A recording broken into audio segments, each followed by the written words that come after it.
بسم اللہ الرحمن الرحیم۔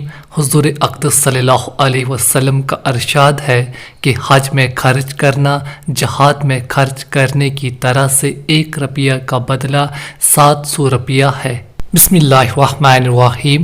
حضور اقدس صلی اللہ علیہ وآلہ وسلم کا ارشاد ہے کہ جب حاجی لبیک کہتا ہے تو اس کے ساتھ اس کے دائیں اور بائیں جو پتھر، درخت، ڈیلے وغیرہ ہوتے ہیں وہ بھی لبیک کہتے ہیں، اور اسی طرح بسلسلہ زمین کے منتہا تک یہ سلسلہ چلتا ہے۔ بسم اللہ الرحمن الرحیم۔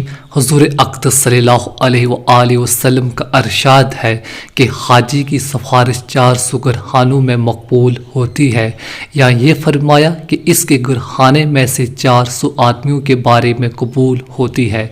راوی کو شک ہو گیا کہ کیا الفاظ فرمائے تھے، اور یہ بھی فرمایا کہ حاجی اپنے گناہوں سے ایسا پاک ہو جاتا ہے جیسا کہ پیدائش کے دن تھا۔ بسم اللہ الرحمن الرحیم۔